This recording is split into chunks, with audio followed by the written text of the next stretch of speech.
jam hiraman bandiraɓe sehlaɓe heɗotoɓe radio Jol Sare habruji moɗon ɗemgol Pulaar e oɗo ñalawma alarba 19 lewru novembre hitande ujunnaji 2025 taggu men ɓuuri mawnude ko États-Unis ɗum noon ko toon to Washington hono kanko Donald Trump o signini hande facture gummiɗo toon to congrès ɗum noon ko caggal nde kamɓe publique en janta démocrate en vooti banggueji ɗiɗi fof pour yo kala ko fate e sin yaltin to États-Unis hono kanko Donald Trump kadi no wayno o defandi hanki no fewi Mohamed bin Salman ɗum noon ko prince mo Arabie Saoudite garɗo toon jillu mum habruji men international ma en mbiya toon to Sénégal hay sinde ko conseil des ministres waɗi hande on wiya kadi kanko Bachir Diomaye Faye kanko premier ministre mo Sénégal Ousmane Sonko en joddi e kadi yimɓe hewɓe naati joni e coalition makko kanko Diomaye pour président toon to Mali conseil de sécurité des nations unies rendino hanki 17 lewru novembre ɗum noon ñaguima kadi yimɓe état ji jeeyaɗo e Sahel Afrique Sahel ɓe mbawa rendinde dole men pour beelen kaɓa terrorisme toon taw heeɓi ko ɗum woni titre men ɓurɗo mawnude oɗo journal hama en gartu joni joni janggoɗen hen siftindon tan hande ko alarba 19 lewru novembre hitande ujunnaje ɗiɗi e nogas joyyi ma en gartu joni joni.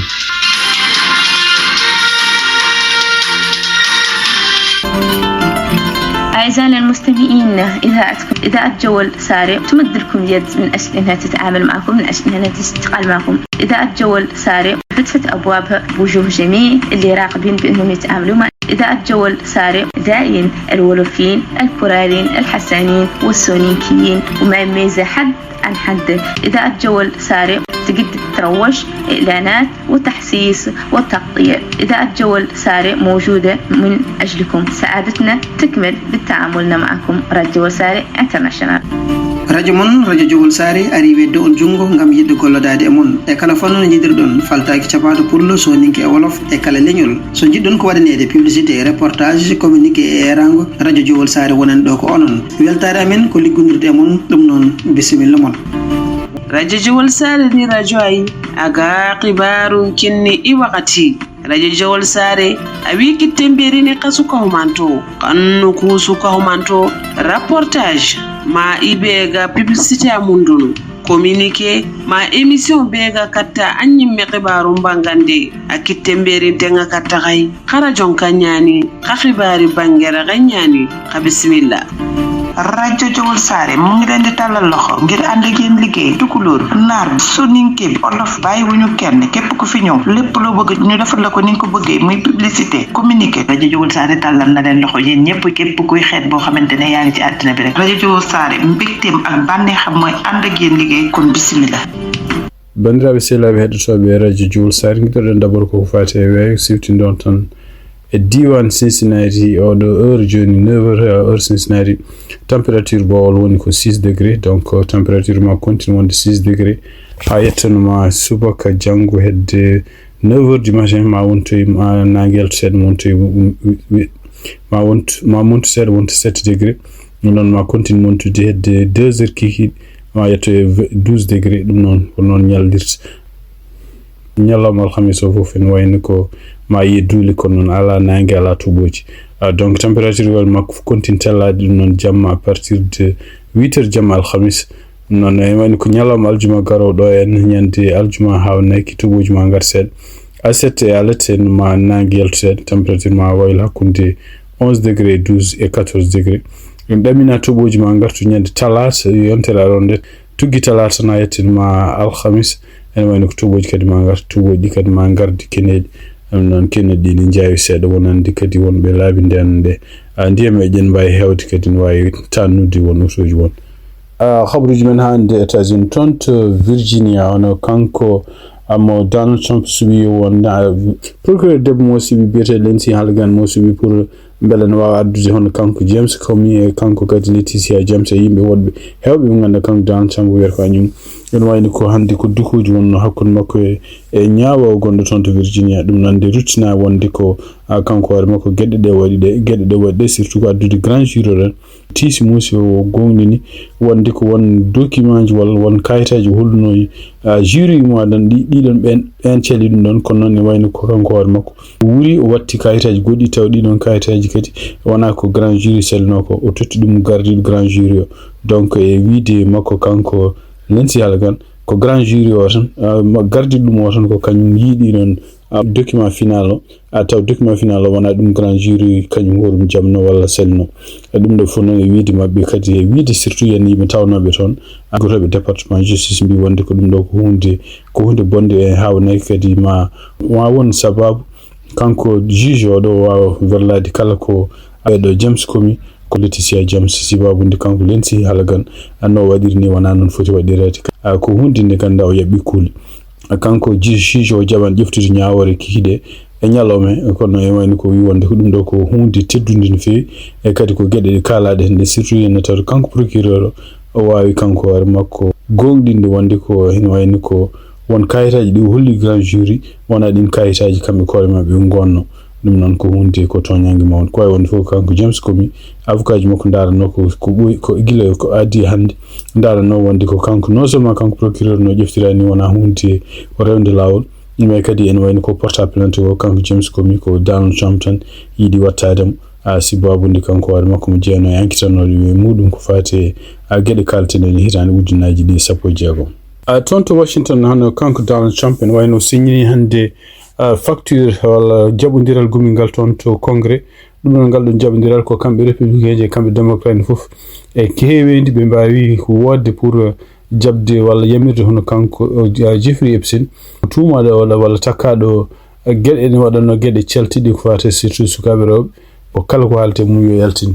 ɗum noon ko hunde nde ganduɗa kamɓe républicain surtout kanko Donald Trump administration makko koko sallino ɗum ɗon ko noon e wayno ko caggal nde républicain ji ko ɓuuri hen hewde mbawi lundademo kanko Donald Trump jante démocrate en gooti toon to banggue suudu représentant e to suudu sénat on wayno ko oɗo sajini kanko Donald Trump o alano choix o wi ɗum noon ko il faut ko signine ɗum wonti loi ɗum noon e nder ko signina ko hono kamɓe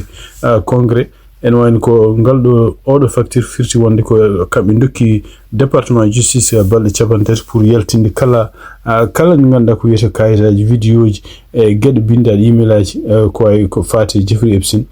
kañum hoore mum ko haalata walla ko windi walla ko yiya ene waɗa pour beele ande holko kanko Jeffrey Epstein ɓeɗo rewɓe ɓe o tooñi ene ganda holɓe wonduno ɗum noon e wayno ko département justice oɗo sadio wi wonde ko ma ƴeew kala ko wiyete exception ɗum noon ko ƴeewde so tawi won enquête goɗɗo pasɗo e ɗiɗo haalluji donc ene wayno so tawi oɗon enquête ne woodi ɓe mbawata yaltinde kala ko fati dossier ji pasɗo e oɗon enquête kono noon ene wayno kono tuuma tan ko kamɓe département justice hay sinno Donald Trump signini ɗum ɗo maɓe mbaɗ peeje fof pour meɗen mbawa leltinde ɗum noon ko namda joni hay sinno Donald Trump signini ɗum ɗo watti ɗum loi est ce que kamɓe département justice eɓe jogori ɗoftade ɗum ɗon pour yaltinde kala ko public yiɗi yiide ɗum noon sifti ɗon tan so tawi ɓe jamiri ɓe jaltini ɗum ɗon ko neɗɗo bawɗo woni fof ne wawi yaade internet yiya kala ko haalte kanko Jeffrey Epstein so welama ne wawi télécharge ɗum so welama kadi ne wawi imprime ɗum ɗo fof noon ko gueɗe ɗe ganduɗa kamɓe département justice ɓe mbi wonde koɓe jogui droit kamɓene wadde momtude won inɗe e yimɓe won e rende won yimɓe won kono noon kuulal ngal tunnade hande ko CNN haali ene jogui konguɗi ɗi haali hen konguɗi ɗi wi wonde ko sibabude ɗeɗo gueɗe bonɗe ɗe ganduɗa kanko Jeffrey Epstein ɗe o taga hay goto ni ko politicien ni joguiɗo kalis ni bawɗo wonde foof fota inde mum fotani momteden yimɓe ne poti andude hol ɓeɗon yimɓe ɓe ganduɗa hen kanko Jeffrey Epstein o liggudi mum walla woni sehla mum walla kañum koye men ene jeeya e gueɗe ɗe bonɗe ɗe waɗata ɗe donc sifti noon tan ko ɓuuri haaldede o de sa joni ko kanko Donald Trump gardiɗo leydi États-Unis kalnoɗo ko ɓooyi wi wonde ko e Jeffrey Epstein serte mum ko ɓooyi sibabude taw caggal nde yiiti wonde ko Jeffrey Epstein ene ƴefta sukaɓe wonnoɓe toon to Mar-a-Lago ene nawa ɗumen ene yeeya ɗumen ɗum ɗo fof tawama wona gonga caggal nde yimɓelaji jalti wonde kanko Jeffrey Epstein omo haala ene wi wonde ko ɓeɗo haalate ɓe fof ene wayno ɓeɗo fof Donald Trump wonde mumen donc ɗon jartanoɗo sa joni ko hunde kam ko wawi wonde fof ene wayno ko kawis mawɗo won nande kanko Donald Trump caggal nde yimɓe hewɓe républicain jalti mbi wonde ko il faut ciñiniɗo kayite ɗaminno kadi ene jogori signинede ene jogori wootede to sénat kono en wayno wootama États-Unis hande sifti ɗon tan ko kanko Donald Trump ene wayno jaɓɓima toon to maison blanche hanke hono kanko Mohammed Ben Salman ɗum noon ko prince jeeyaɗo toon to Arabie Saoudite garɗo kadi yillade États-Unis e jillu muɗum kadi ko wawde wurtinde cehlagal gongal hakkunde États-Unis e Arabie Saoudite wurtinde kadi peeje ɗe waɗanno kanko Donald Trump gila e mannama ko gadan pour wawde wallude Israël jokkondira e leyɗele julɓe kewɗe walla leyɗele arbeɓe kewɗe ɗum noon ko tuma joni hono kanko Donald Trump ko pression ummade Israël pour wonde Mohammed Ben Salman kañum wori mum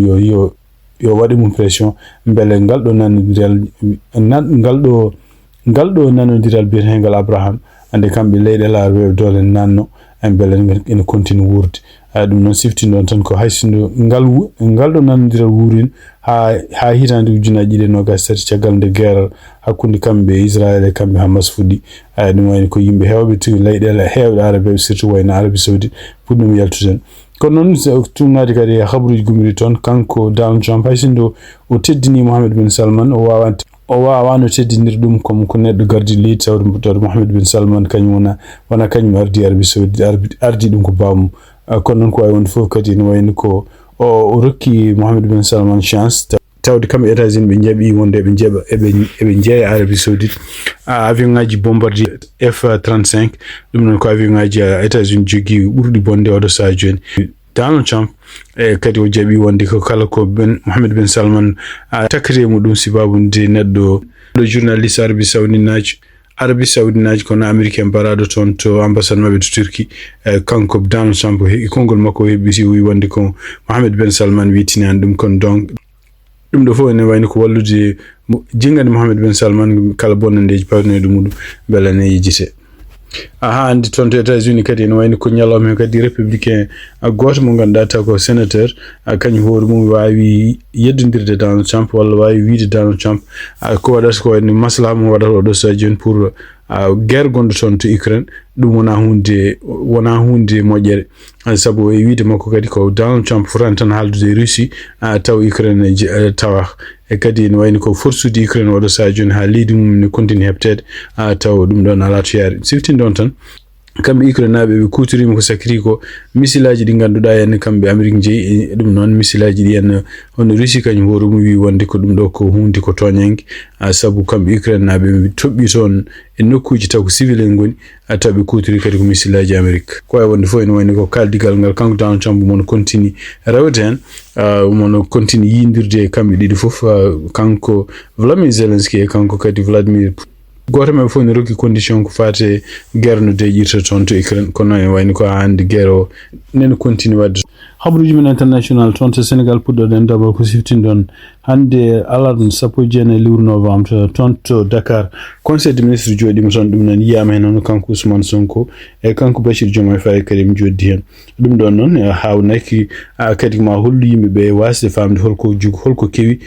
tuggi tan yontere ɓennude ha ndeɗo yontere ɗum noon siftindon ko kanko Bachir Diomaye Faye o wawi no hanki joddade e délégation Pastef to toon to o wawi kadi haaluji kewɗi surtout yenna kadi ruttade e konngudi kadi goytali kanko Ousmane Sonko o woytino surtout ko fati Mimi Touré ko fati Abdourahmane Diouf e nder kadi ko haalde mabɓe hanki wi wonde ko fati Mimi Touré o wi ɗum déjà ko probléme soulevé node guila Macky Sall kono ma vérifie ɗum kono ɗum wodani no wiri ni ko fati Abdourahmane Diouf kadi ene wayni ko Ousmane Sonko ni continue fawe ɓeɗo ɗiɗi fof wi wonde ko won kalisaji pawaɗi umen woni koye enquêteur kadi ummi ko toon to enquête mo mbiyata inspection générale taw ko kanko Bachir Diomaye Faye heewi ɗum kono o wi wonde ko mako vérifie ɗum ɗo fof noon firtani wonde ko kanko Bachir Diomaye Faye omo darti e wadde ko waɗanno ko ɗum noon surtout mawninde oɗo saha joni hono coalition mo ardi biyeteɗo Bachir Diomaye pour président ɗum noon e kadi ko yiya hande hono haysinde conseil des ministres waɗi toon hande e Ousmane Sonko tawa haysinde kadi yiyama kanko Bachir Diomaye Faye e nder jonde makko hanki hakkude makko e Pastef o haali hen wi wonde ko en wayni ko Bachir ko Diomaye ko Bachir kono yiyama hande hono kanko Mimi Touré kadi o ari o fotte Bachir Diomaye Faye o haalni ɗum kadi en wayni ko oɗo saha joni coalition moɓe gardi Diomaye pour président dañi yimɓe hewɓe nattuɓe hen e ɓeɗon yimɓe kadi ko yimɓe ɓe ganduɗa ko soit ko wonnoɓe hen walla kadi ko pelle kes e ɗum noon e tugnade ha hande article bindaɗe toon to Sénégal kanko Mimi Touré wi wonde oɗo e ñalawma hande ɓe dañi ken won 1,213 organisation abbima Diomaye pour président ɗum noon kadi yimɓe hewɓe ne limta hen donc yimɓe ɓolɓe walla yimɓe taw ko ardiɓe pelle e tugnade hande journal Sénégal ko ali wayni ko kanko Bachir Diomaye Faye mo welti no fewi hande e liggey mo kanko Mimi Touré mo ardi pour wurtin liggeyaji oɗo coalition Diomaye pour président siftinde on tan ko Mimi Touré ko kanko lomtini ɗum Aïda Mbodj ɗum noon de caggal nde Ousmane Sonko dari ñande jeetati lewru novembre wi wonde ko ene wayni ko hay goto wawa lumtinde Aïda Mbodj ko Aïda Mbodj tan wonata coordinatrice oɗo coalition Diomaye pour président eɗen wayni donc ñande altini deftude hen hono kanko Bachir Diomaye Faye o nomi Mimi Touré hay sinno donc hakkude mabɓe yiye wonde joddi eɓe kalda ene wayni ko goto men fof nen continue wadde ko waɗata ko teskira tan e ko halluji makko kanko Bachir Diomaye Faye tonde fota yimɓe Pastef naɓe wi wonde ko fa Mimi Touré déjà ko baɗɗo sacrifice no fewi pour yantude mabɓe e ɗum noon ne wayni ko alay sago ɓe continue kañum hoore mum kamɓe koye mabɓe hooladeɓe ko wawi wonde fof ene wayni oɗo sa joni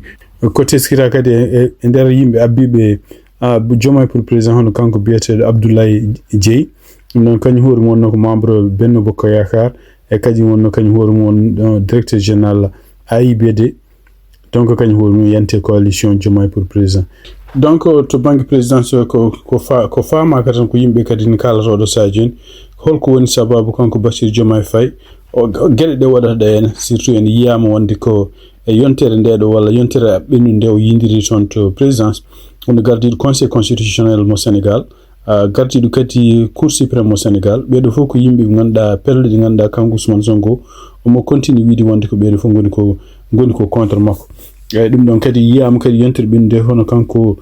Bachir Diomaye Faye gardiɗo Sénégal omo rendini yimɓe hohoɓe mawɓe taw ko ardiɓe armée toon to Sénégal e kanko hoore makko kadi yiyama maajoji ɗi wadde e armée toon Sénégal anda ko waɗa sa joni est ce que woni koye peeje kanko hoore makko wallude Ousmane Sonko pour ko fate no loi pawiɗo muɗum pour wiide wonta hankkadi wonde candidat illa caggal hitande ujunaji e capantati hande toon to Sénégal e tugnade kadi ko yalti toon to ummade toon to tribunal uji tugnade e Sénégal hono kamɓe pôle judiciaire financier ne wayno ɓe mbawi addude calendrier ɗum noon ko hollude holde ɓe gaddata ɓeɗo tuumaɓe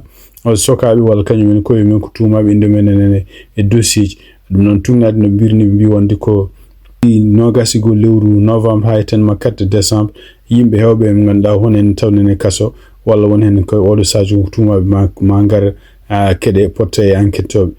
ido d'abord ko miñiraɓe Farba Ngom wiide oɗo article ñande 25 lewru novembre kanko Ismaïla Ngom ido arde Biram Ngom ara ñande 24 caggal muɗum e donc Mamadou Racine Sy kañum hoore mum gonɗo oɗo sadio liberté provisoire kañum hoore mum manodde heeɗe namde question ngaji ñande go lewru décembre eno ko gonno directeur général la couverture maladie université hono Bocar Mamadou Daf kañum woni garowo toon pour namde ko fate virement kalis ken 35 millions ñande 2 décembre ko kanko wali sek jimo gandaɗo kañum hoore mum addite toon e namde ko fate milliard uji 5 ɗum noon ko affaire kanko Amadou Sall ɓi ancien président Macky Sall en inde mum haala hen Ibrahima Sall hono ɓi ancien premier ministre Amadou Ba